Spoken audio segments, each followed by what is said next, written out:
어떤 마을에 큰 불이 일어났습니다. 불은 순식간에 모든 집들을 태워버릴 기세로 맹렬하게 번지고 있었습니다. 마을 사람들은 너무도 다급한 나머지 그 마을 인근에 있는 기적을 행하는 지혜자라는 별명을 가지고 있는 수도자를 찾아갔습니다. 그래서 하나님 앞에 빨리 좀 기도해달라는 부탁하기 위해서 달려갔습니다. 지금 마을에 불이 났는데 온 집이 타게 생겼습니다. 당신이 가까운 하나님께 기도해 드리십시오. 기도 부탁드립니다. 그렇게 요청을 했는데 이 수도자는 시큰둥한 표정으로 별로 반응이 없습니다. 너무 다급해서 사람들이 소리를 지르고 부탁하죠. 빨리 좀 기도해 주십시오. 그러자 자기가 거처하는 움막에 수도자가 들어가더니 갈대로 엮은 갈대 바구니 몇 개를 가져와서 마을 사람들에게 나눠줍니다. 이게 도대체 뭐냐 그랬더니 이 수도자가 말하기를 지금 여러분들의 마을에 있는 집이 다 타서 이제 돌아가 봐야 재밖에 남지 않았을 겁니다. 그 재 속을 다니면서 그 통나무로 된 나무 집들에 그 숯을 거두십시오. 거기에 담으십시오. 얘기하는 거예요. 아니 이걸 말이라 그럽니까? 지금 하나님 앞에 기도해달라고 부탁을 했더니 다 타버린 숯을 거두라니 그게 무슨 말이냐. 그러자 아주 정색을 하고 수도자가 얘기하죠. 고난이라고 하는 것은 뒤집어 보면 하나님이 베풀으시는 큰 은혜를 만날 때가 있어요. 그러니까 고난만 보는 게 아니라 그 고난 뒤편에 있는 하나님의 손길을 볼 줄 알아야 됩니다. 그러면서 말합니다. 이제 겨울이 다가오니 아마 인근 마을들이 많은 숯이 필요할 겁니다. 그 숯을 주워다가 이웃 마을에 팔면 지금 여러분이 살고 있는 집 이상으로 집을 지을 수 있을 거예요. 정말로 마을로 돌아갔더니 다 타버리고 숯들이 있었어요. 그 숯 가지고 이웃 사람에게 팔았다는 거예요. 사람이 인생길 가다가 어떤 땐 큰 벽과 같은 것을 만날 때가 있습니다. 또 위기를 만날 때도 있습니다. 그때 우리는 몇 가지의 반응이 나타나죠. 어떤 사람들은 무시하는 겁니다. 고난, 그리고 무시해버려요. 없는 것처럼 생각합니다. 그런데 이 고난이라고 하는 것을 애써 무시하거나 없는 것처럼 생각한다 할지라도 실체가 없는 것이 아니거든요. 그러니까 없는 것처럼 한다 할지라도 없어지는 게 아닙니다. 그것은 정확하게 얘기하면 현명한 처신은 못 됩니다. 또 위기와 고난 만날 때 낙담과 절망에 빠져서 무기력할 때가 있습니다. 그 고난을 부여잡고 헤어나오지 못하는 거예요. 이젠 끝이다 라고 절망하는 겁니다. 그건 더더군다나 희망이 없는 거죠. 정말로 어리석은 처신입니다. 그리고 세 번째는 그 장애와 공경을 만날 때 인생의 전기로 삼는 겁니다. 그리고 이전과 다른 새 삶의 지평을 열어가는, 전혀 생각하지 못했던 길을 찾아내기도 하죠. 걸림돌을 만나면 그 걸림돌이 아유 귀찮아 선 것이요, 걸림돌이 아니라 디딤돌을 삼는 것입니다. 그러면 걸림돌이 디딤돌이 되게 되는 것이죠. 이것이 지혜로운 인생을 살아가는 삶의 비결입니다. 인간의 위기, 문제를 만날 때 하나님께서 개입하시는 기회가 되기도 하고 또 그로 말미암아 삶의 새로운 장이 열리기도 해서 또 다른 기회를 만날 수도 있다는 거예요. 오늘 본문 말씀을 보면 이런 삶의 위기를 느낀 한 사람이 등장합니다.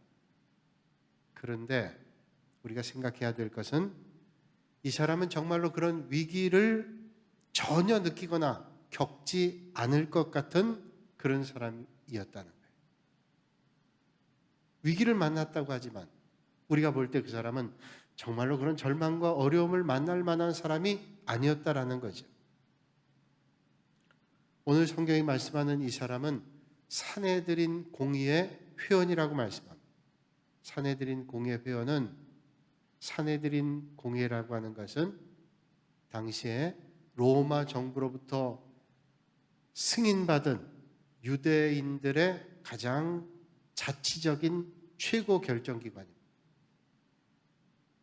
입법, 사법, 행정, 총괄해서 로마에게 자치권을 인정받았던 유대인들 최고의 권력기관, 자치기관이 산헤드린 공회예요. 이 산헤드린 공회는 71명의 유대인으로 구성되어 있는데 종신제입니다. 죽을 때까지 하는. 그러니까 산헤드린 공회의 회원이 된다는 것은 여러 가지 면에서 인정을 받고 많은 혜택을 받게 된 사람들이죠. 막강한 기관입니다. 그러니까 여기에 속한다면 물질도 권력도 명예도 있는 사람들. 오늘 그 사람을 성경은 말씀하기를 니고데모라 이렇게 말씀합니다. 니고데모라는 사람의 이름의 뜻은 승리자, 성취자, 또 정복자 이런 뜻을 가지고 있습니다. 좀 아이러니하죠? 정말로 그 사람의 이름처럼 그 사람은 성공자이기도 하고 성취자이기도 하고 정복자와 같은 그런 삶을 살고 있던 사람 뿐만 아니라 이 사람을 말하기를 종교적으로는 바리새인이라고 말했습니다. 바리새인이 어떤 사람입니까? 당시에 믿음이 좋다고 했던 유대인들 가운데 아주 믿음이 좋다는 사람들이 바리새인들. 이 사람들은 예루살렘에 한 7,000명 정도 있었어요. 많은 사람이 아닙니다.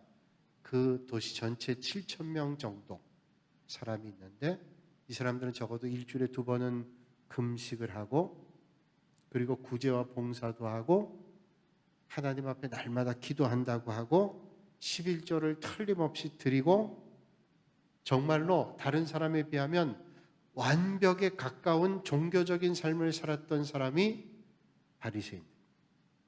그러니까 니고데모는 물질적으로 뿐 아니라 사회적 명예, 권력뿐 아니라 영적으로도 인간으로 가질 수 있는 최대한 많은 걸 가지고 있는 사람. 물질도 권력도 명예도 게다가 이 땅에서의 삶뿐 아니라 하나님 나라를 향해 간다 그럴 때도 가장 앞줄에 섰던 사람이 니고데모라고 말해도 틀린 것 아닙니다.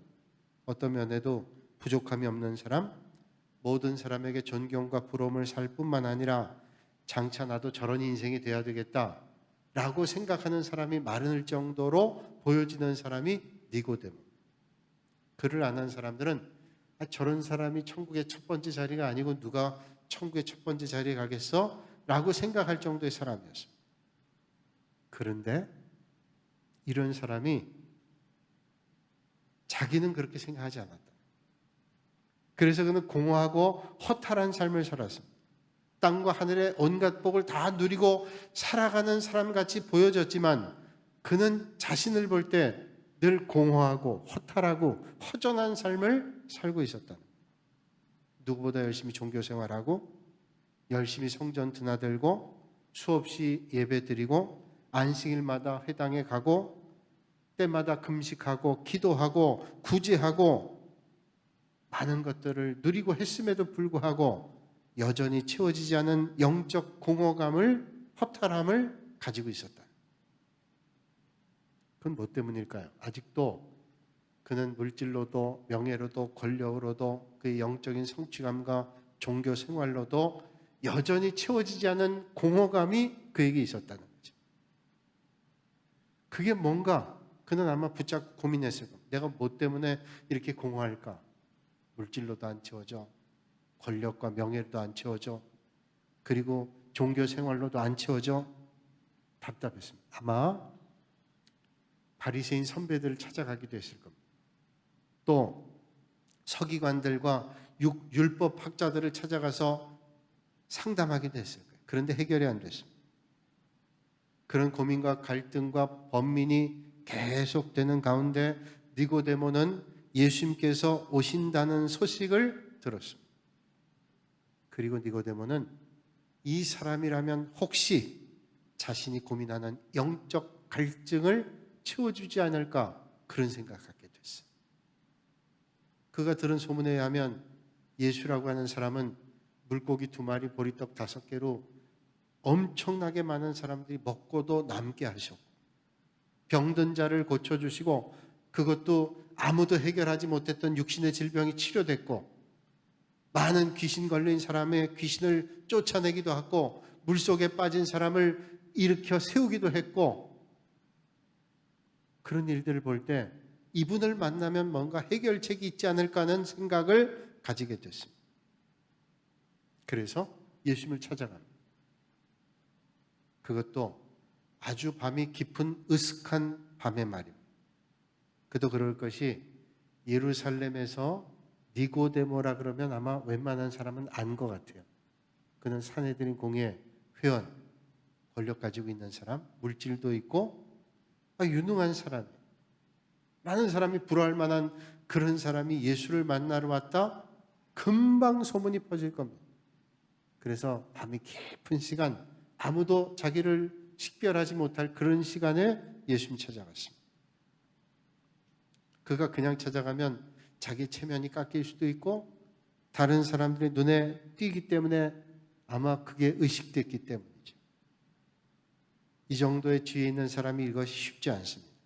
니고데모는 자기가 가지고 있는 물질과 권세와 명예로도 그의 종교 생활로도 해결되지 않기 때문에 예수님을 찾아갔습니다. 니고데모는 어떤 면에서 참 훌륭한 사람이죠. 껍데기에 속아서 그의 알맹이 빠진 삶을 방치하지 않았습니다. 그는 자신의 삶에 문제가 있다는 것을 솔직히 들여다봤어요. 그래서 이 속에 있는 문제를 해결하지 않고는 안 된다는 갈급한 마음이 있었다는. 그래서 결단합니다. 늦은 시간이지만 남의 눈을 의식하기 때문에 주님을 찾아갔어요. 오늘 많은 사람들이 이런 결단이 없어서 무기력하게 살아가고 있습니다. 삶의 문제를 해결하지 못하고 또 곤고한 문제들이 해결받지도 못했는데 그저 삶에 휩쓸려 가요. 그저 다 이렇게 사는데 그리고 궁극적인 문제에 대한 해결을 찾지 못하고 그냥 휩쓸려 갑니다. 그저 물질의 힘, 권력의 힘, 지식의 힘의 위안을 찾고 거기에 속으며 살고 있습니다. 그런데 니고데모는 적어도 달랐습니다. 과감하게 자기 인생의 문제를 해결받기 위해서 어두운 밤이지만 주님을 찾아갔어요. 그리고 예수님과의 만남 가운데 자기 안에 있는 문제를 찾아내게 됩니다. 그 소중한 발견이란 영이신 하나님을 인격적으로 만나서 그분과 더불어 살아가는 삶이 그에게 빠져 있다는 것을 그는 찾았습니다. 그는 종교 생활했지만 신앙생활하지 않았어요. 기도와 금식과 구제는 했지만 그것을 통해서 영이신 하나님을 만나진 못했습니다. 이게 바로 니고데모의 결정적인 문제였습니다. 여러분, 오늘 이 아침에도 여러분의 영적 고민과 질문을 주님으로 말미암아 해결받는 이 아침이 되시기를 주님의 이름으로 축복합니다. 그래서 주님께서 니고데모에게 요구하신 게 뭘까요? 내 삶이 이제 바뀌어야 된다. 개조를 말씀하셨나요? 내 삶에 부족한 게 이거니까 이게 보충돼야 된다. 이렇게 말씀하셨나요? 내 삶의 수정을 이렇게 해야 된다라고 말씀하셨나요? 아닙니다. 삶을 보충하거나 삶을 교정하거나 삶을 이렇게 바꿔야 된다고 변화를 말씀하지 않았어요. 오늘 주님께서는 새로 태어나야 된다고 말씀하고 있습니다. 진실로 진실로 내게 이르노니 사람이 거듭나지 아니하면 하나님 나라를 볼 수 없는, 하나님 나라를 들어가는 것커녕 하나님 나라를 볼 수 없대요. 거듭나지 아니하면, 새로 태어나지 아니하면. 니고데모는 지식 있는 사람이에요. 어리석은 사람 아닙니다. 그 말을 듣고 정확히 그 말의 의미를 생각했어요. 그러면 선생님, 내가 어머니 뱃속에 들어갔다 또 태어나야 됩니까? 물리적으로 불가능한 일이에요. 다시 태어나야 된다니까 그러면 내가 어머니 뱃속에 이 나이 들어서 또 들어갔다 또 나올 수 있냐? 있을 수 없는 일이죠. 그런데 주님 말씀하시니까 그런 말씀입니까? 물었어요. 그러자 주님께서 또 알듯 말듯한 말씀으로 대답해 주십니다. 진실로 진실로 내게 이르노니 사람이 물과 성령으로 나지 아니하면 하나님의 나라에 들어갈 수 없느니라. 육으로 난 것은 육이요 성령으로 난 것은 영이니라. 내가 내게 거듭나야 하겠다는 말을 기이 여기지 말라. 육으로 난 건 육밖에 안 되고 성령으로 나야 영이 된다는 거예요. 그러니까 네가 지금 교정과 수정 정도의 변화가 아니라 근본적으로 다시 태어나야 성령의 사람이 될 수 있다는 거죠. 니고데모에게는 정말로 종교 생활이 있었지만 영적인 삶이 없었습니다. 경건의 모양은 있었지만 경건의 능력이 없었습니다. 조상으로부터 내려온 율법을 글자 그대로 지키고 종교 관습을 지키면 된다고 생각했습니다. 그런데 아무리 그래도 영적인 공허감을 해결할 수 없었어요. 그에게는 신앙이 진짜가 아니었습니다. 껍데기 신앙이었어요. 그렇습니다. 진짜 신앙은 하나님을 만나야 됩니다. 하나님을 봐야 돼요. 봉사와 헌신도 중요합니다. 그러나 진짜 신앙은 하나님을 만나야 돼요. 하나님을 만나지 않고 거듭남이 일어날 수 없어요. 니고데모는 랍비입니다. 이스라엘의 율법 선생님이에요. 선생님은 모든 것을 다 알아 가르치는 위치에 있습니다. 그런데 그는 가장 결정적인 인생의 비결을 모르며 살아가고 있습니다. 가르친다고 했지만 거듭남이 없어서 진정한 주님을 만나질 못했어요. 여러분, 우리가 먼저 해야 될 일은 성령으로 태어나는 것입니다. 내가 다 컸어요 이미. 어떻게 어머니 뱃속 또 들어갑니까? 아니요. 지금 다시 영적으로 핏덩이가 돼서 성령 안에서 다시 태어나 자라야 돼요. 시장에 가면 달걀이 있습니다.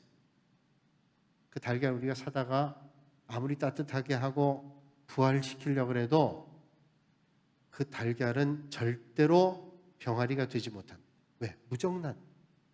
무정란 아무리 조건을 갖다 맞춰도 부화가 안 됩니다. 그러나 수정란, 생명이 있는 달걀이 부화가 돼요.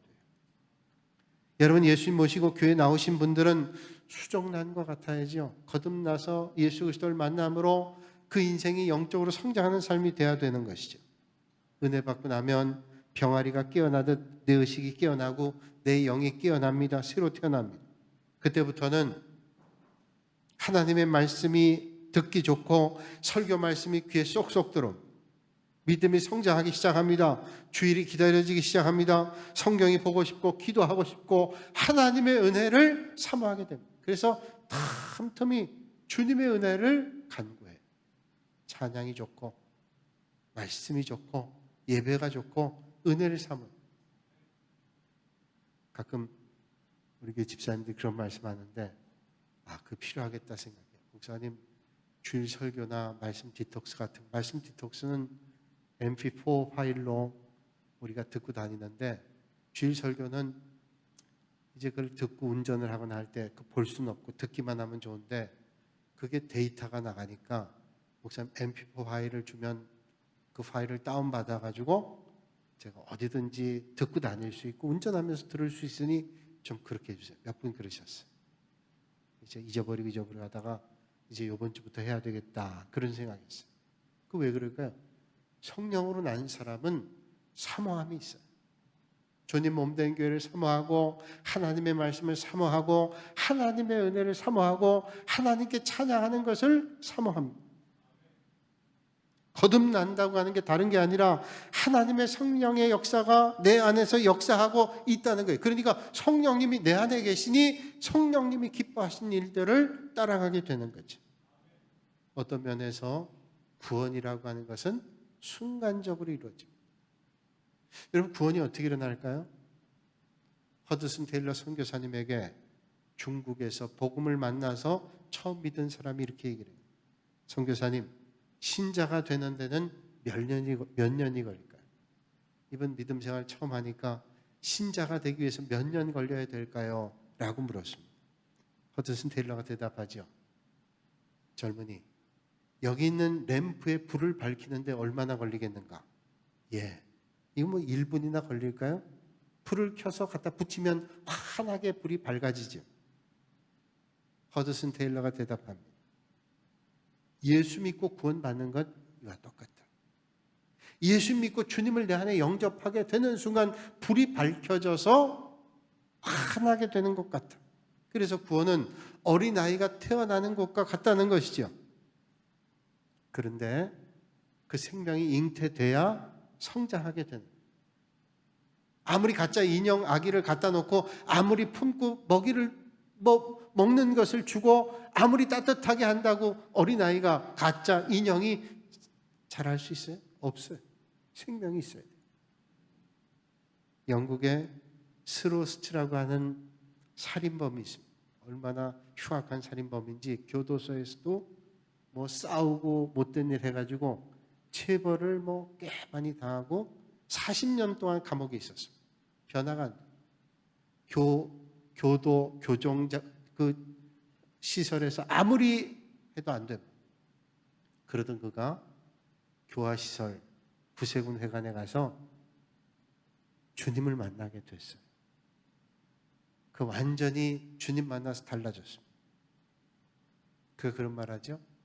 내가 교도소에 40년 있었는데 변화되지 못했던 인생이 여기서 주님 만나고 단번에 변화가 됐다.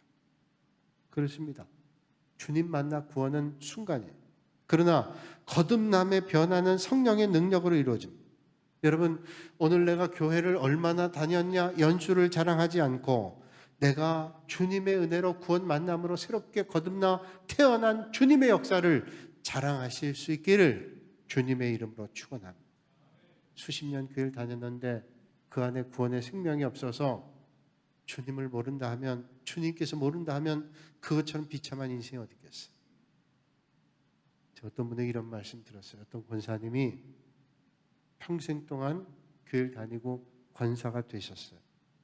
그리고 연세 많으셔서 이제 임종하시게 되는데 마지막 순간에 자식들이 쭉 둘러서 있는 곳에서 이런 말씀을 하시더래요. 얘들아, 내가 주님이 안 믿어진다. 아니, 어머니가 권사가 되고 믿음 생활을 한다고 하면서 평생을 교회를 다녔는데 마지막 순간에 얘들아, 내가 예수님이 안 믿어져. 그리고 죽으면 도대체 수십 년 교회를 다닌 게 무슨 소용이 있어? 내가 믿어진다고 하는 것은 생각해보면 하나님의 전적인 은혜입니다. 내가 믿으려고 믿어진 게 아니라 하나님께서 우리를 믿게 하셨어요. 그런 믿음의 은혜가 여러분들에게 있어지시기를 주님의 이름으로 축원합니다. 그래서 돌감나무에 아무리 걸음을 줘도 단감이 열리지 않는다 그러죠. 거기를 아무리 조건 주고 많은 사료를, 비료를 줘도 자라질 않아요. 돌감나무는 돌감입니다. 단감나무에 접을 붙이면 그때 단감이 열리는 거예요. 거듭난 사람은 성령의 역사를 통해서 우리가 새로워졌을 때 그때 새로워지는 것입니다. 그래서 성품의 변화가 일어나고 겸손한 사람이 되고 그 삶의 인격과 삶의 믿음의 자세가 달라져요. 그 씨가 없으면 자라지 않아요. 그 씨가 없으면 수십 년 돼도 그대로예요. 락펠러라는 사람이 있죠. 한때는 미국의 기름 90%를 이 사람이 생산했다. 이 사람은 최고의 부자입니다. 그가 어릴 때 너무 어렵게 살았기 때문에 내가 부자가 돼야 되겠다 목표를 가지고 정말로 애를 썼어요. 부자가 됐는데 부자가 되는 과정이 다 좋았냐? 아니에요. 노동자의 임금을 착취하기도 하고 그런 일도 했던 것 같아요. 사람들이 그를 존경하기보다는 그의 물질의 힘 때문에 그 앞에 굴복했지만 그도 느꼈습니다. 마음에 만족이 없었어요. 많은 물질을 가졌지만 사람들이 존경하지 않고 정말로 존중하지 않는데 느껴지지 않았겠어요. 먹어도 소 안 되고 그저 늘 불편한 몸, 밤에 잠도 안 오고 너무 신경쇠약이 걸려서 병원에 갔습니다. 그때 나이가 53살이었는데 의사가 몇 날을 검사를 해보더니 락펠러에게 얘기하는 겁니다. 선생님은 앞으로 1년을 살기가 어렵겠습니다. 지금 신경쇠약, 이런 병 여러 가지 복합적인 걸 보면 1년 살기 어려우세요. 그 말을 듣고 깜짝 놀랐습니다. 1년? 이 많은 재산과 물질을 가지고 1년을 더 살질 못해? 자신의 삶을 돌아봤어요. 어느 날 잠을 자다가 번쩍 눈이 떠졌습니다. 내가 1년? 침대 밑에 내려와서 무릎 꿇고 하나님 앞에 기도했어요. 그렇다면 주님, 내가 1년을 산다면 하나님 앞에 어떤 삶을 살아야 될까? 분명했어요. 이제 물질을 위한 삶이 아니라, 세상의 권세를 위해 사는 삶이 아니라 하나님을 위해 삶을 살아야 되겠구나. 어릴 때 믿음이 떠올랐어요. 그래서 그가 세웠던 대학이 시카고 대학. 이제 젊은이들 가르쳐야 되겠다. 그리고 그가 생전에 세운 교회가 5,000개가 넘어요. 특별히 미국의 맨하튼에 있는 리버사이드 처치는 미국교의 대표적인 교회죠. 거기에 에머슨 포스틱이라는 설교자는 미국의 전체 세계의 흐름을 선포하는, 하나님께서 원하시는 걸 선포하는 대단한 설교가가 리버사이드 처치의 목회자였어요. 그는 그러고 나서 98세까지 살았다. 53세 주님 그 10년 가운데 다시 만나는 거듭남의 역사가 있고 난 다음에 98세까지 그의 삶은 하나님 먼저 하는 그런 삶을 살았습니다. 변화된 거예요. 그냥 변화가 아니라 완전히 근본적으로 거듭나는 역사지. 그렇다면 거듭남의 표적이 어디 있습니까? 하나님의 말씀이 믿어지는 거예요. 거듭난 사람은 하나님의 말씀이 믿어져요. 성경 읽을 때도, 하나님 말씀 들을 때도 말씀이 믿어집니다. 믿어져요, 그냥. 여러분, 세상에 믿어진다는 게 얼마나 축복이에요. 여러분, 내가 믿는다고 하지만 믿어지는 축복이 여러분에게 있기를 주님의 이름으로 축원합니다. 제가 가끔 그런 말씀 드렸어요. 제가 연예인교회도 있었는데 그 구봉수 장로님 계신데, 제일 처음 연예인교회가 시작할 때 하용조 목사님 전도사 때, 그 다음 구봉수 장로님, 곽규성 목사님, 나중에 목사 됐죠. 세 분이 성경 공부하는데, 성경 공부 열심히 하는데 새로운 연예인 한 사람 전도했는데, 성경을 보는 중에 복음서를 읽고 나가는데 한 사람이 자꾸만 딴지를 거는 겁니다. 새로운 사람. 안 믿어진다는 거예요. 왜 안 믿어지냐? 마리아가 동정녀로 아이를 잉태했다는데 그게 가능한 일이냐? 어떻게 처녀가 아이를 낳냐? 믿을 수가 없다는 거예요. 그래서 진도가 안 나가서 구봉수 장로님 그랬다 그러죠. 야, 지 서방이 믿는데 왜 네가 안 믿냐? 들어도 딱 정말로 맞는 말이에요. 여러분, 주님이 하시는 일이 믿어지는 거예요. 성경을 믿어지게 되는 거예요. 말씀이 들려지게 되는 겁니다. 그게 믿어진 역사예요. 여러분, 성령님이 내 안에 오시면 믿어져요. 오늘도 하나님의 말씀이 믿어지고 들려지는 역사가 여러분들에게 있으시기를 주님의 이름으로 축원합니다. 들려져요. 그게 믿어져요. 그래서 말씀이 믿어지고 들려지는 겁니다. 그리고 영적인 눈이 열려져요. 그전에는 안 보이던 게 보입니다. 하나님의 역사가 보입니다. 하나님의 인도하심이 보여져요. 여러분 입고 있는 옷 누가 디자인했을까요? 누가 만들었어요? 여러분 입고 있는 옷의 단추 하나도 디자인한 사람이 있고, 여러분의 옷을 디자인한 사람이 있는데 하물며 천하 만물을 디자인하고 설계하고 만드신 분이 없다? 그거 참 어리석은 일이 어딨어요. 여러분, 보이지 않아도 역사하시는 주님의 손길이 오늘도 여러분의 삶의 자리를 인도하시는 것을 믿으시길 바랍니다. 전에는 세상만 보이고 땅만 보이고 보이지 않았어요. 그런데 믿고 나면, 믿어지고 나면 하늘이 보이고 하나님의 역사가 보입니다. 그래서 새로운 삶이 되는 거예요. 그런즉 누구든지 그리스도 안에 있으면 새로운 피조물이라, 이전 것은 지나갔으니 보라 새 것이 되었도다 주님 말씀하고 있습니다. 이런 거듭남의 은혜를 여러분 거듭남으로 새로운 역사를 날마다 만나실 수 있길 바랍니다. 니고데모가 주님을 만나자 그런 변화가 일어났습니다. 오늘 이 아침에 니고데모의 축복의 역사가 저와 여러분들에게 있어지시기를 주님의 이름으로 축원합니다. 거룩하신 아버지 하나님, 오늘 이 아침에 니고데모를 통해서 우리의 믿음을 돌아봅니다. 종교 생활로 주님을 만날 수 없고 영적으로 주님 만나지 않고는 변화될 수 없음을 깨닫게 하여 주시고, 우리가 거듭 태어나는 역사로 우리의 믿음이 성장하고 성숙하는 자리로 나가는 축복의 삶이 되게 하여 주시옵소서. 예수님의 이름으로 기도하옵나이다. 아멘.